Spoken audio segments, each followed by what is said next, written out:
Have you ever heard of a major world religion that began not from a divine revelation, but from a king's messy divorce? This isn't the plot of a historical drama, it's the real, scandalous origin story of the Anglican Church, a faith born from a king's desperate desire for a male heir, and his break from the most powerful religious institution on earth. But how did one man's marital problems lead to the creation of a new branch of Christianity? And what truly sets Anglicanism apart from its Catholic roots? The story is more complex and fascinating than you might imagine. The saga begins in the early 16th century with King Henry VIII of England, a man initially so devout.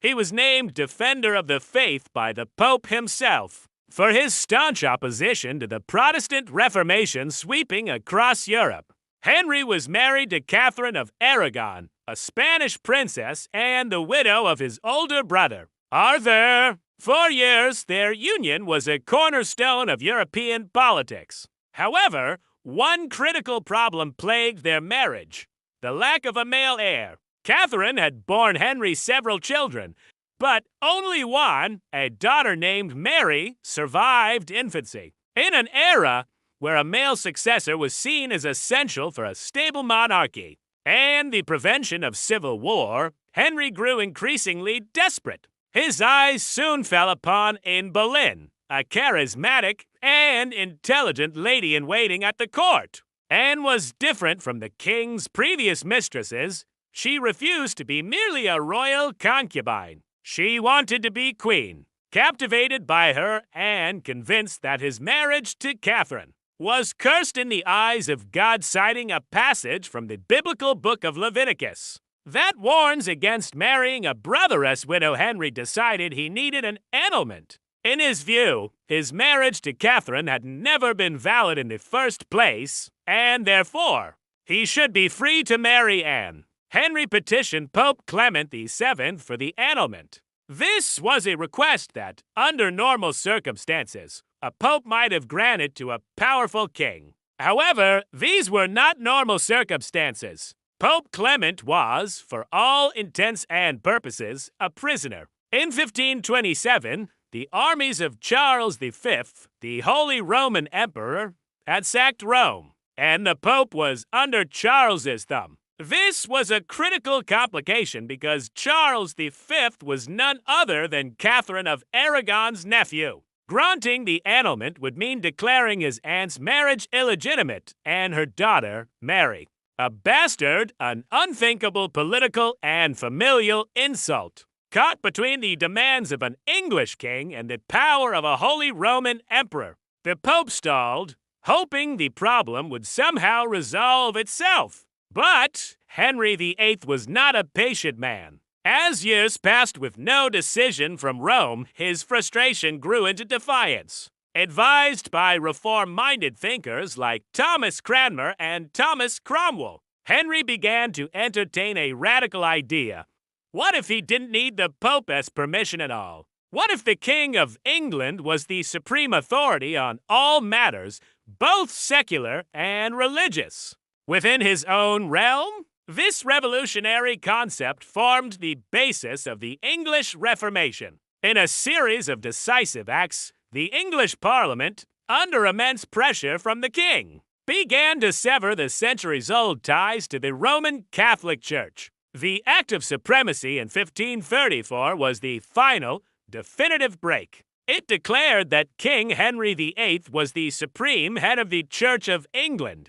This single piece of legislation effectively transferred all religious authority from the Pope in Rome to the English monarch. With this newfound power, Henry had his Archbishop of Canterbury, Thomas Cranmer, annul his marriage to Catherine. He promptly married a pregnant Anne Boleyn, hoping she would give him the son he so desperately craved. Thus, the Church of England, or the Anglican Church, was born not from a theological dispute or a spiritual awakening, but from a king's dynastic ambition and a political power struggle. At its inception, the Church of England was essentially Catholicism without the Pope.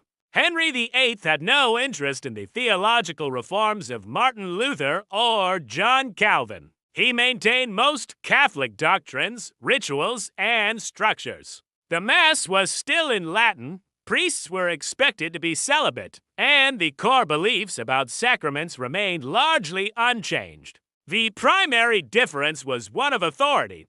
The king, not the Pope, was in charge. Those who refused to accept this, like the famous scholar and statesman Sir Thomas More, were executed for treason. It was a reformation of governance, not of faith. However, after Henry's death, the religious landscape of England became a volatile battleground. His young son, Edward VI, was raised by Protestant guardians, and under his short reign, the Church of England lurched dramatically in a Protestant direction. Thomas Cranmer was finally free to implement the reforms he truly believed in. He introduced the Book of Common Prayer, a comprehensive liturgy written in English, which made worship accessible to the common people for the first time. Church interiors were stripped of their idolatrous statues and stained glass, and doctrines were revised to align more closely with Protestant theology,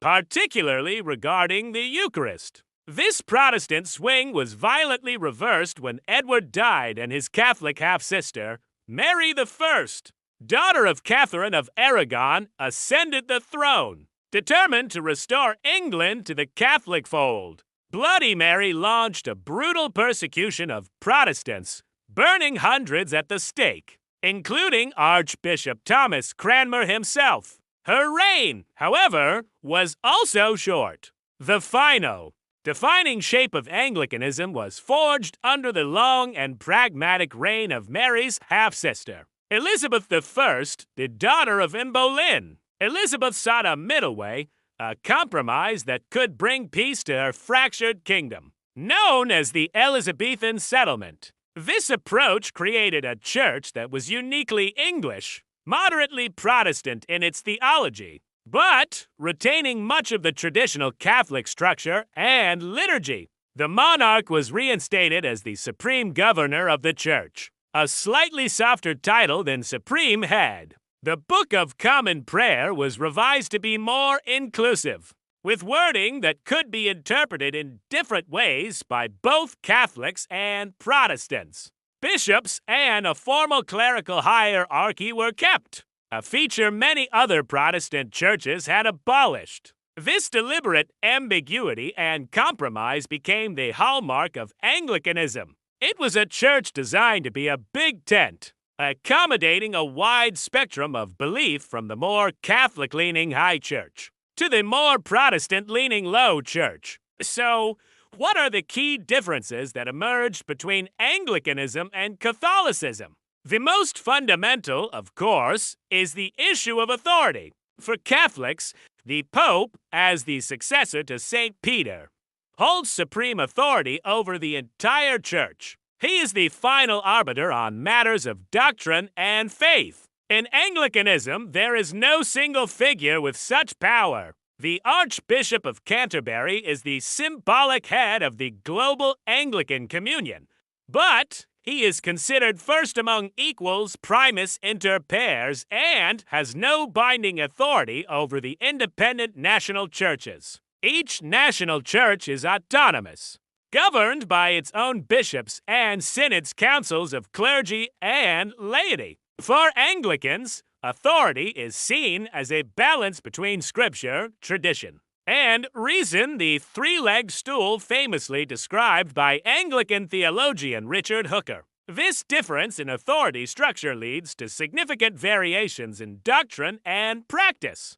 While both traditions share the core tenets of Christianity expressed in the Nicene and Apostles' Creeds, Catholicism has a more defined and centralized set of dogmas. Doctrines like the Immaculate Conception of Mary and papal infallibility, defined by the Pope, are binding on all Catholics. Anglicanism, with its decentralized structure, allows for a much broader range of theological opinion. For example, While Catholicism teaches the doctrine of transubstantiation, the belief that the bread and wine of the Eucharist literally become the body and blood of Christ, Anglicans hold a variety of views. Some believe in a real presence of Christ in the elements, while others see the Eucharist as a more symbolic memorial. The role of clergy also differs. In the Roman Catholic Church, all priests, bishops, and deacons must be male, and priests and bishops are required to be celibate.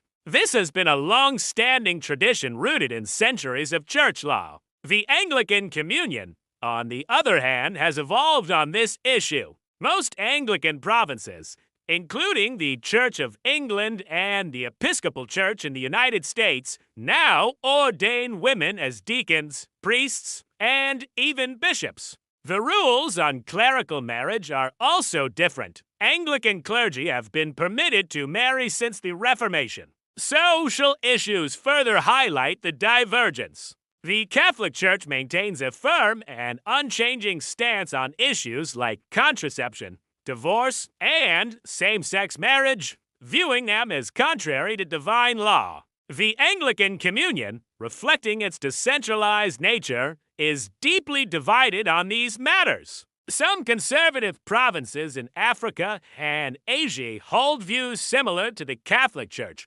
while more liberal provinces in North America and Europe have embraced marriage equality and a more permissive stance on contraception and divorce. This diversity of opinion has created significant internal tensions, but it also demonstrates the Anglican capacity for debate and evolution in response to changing societal norms. From a king's obsession with a male heir to a global communion of millions. The story of Anglicanism is a testament to the complex interplay of politics, power, and faith. It began as a break of convenience, a political maneuver that kept much of the old religion intact. Yet, over the centuries, it evolved into a distinct Christian tradition, characterized by its middle way, its embrace of vernacular worship, and its unique structure that balances authority between scripture,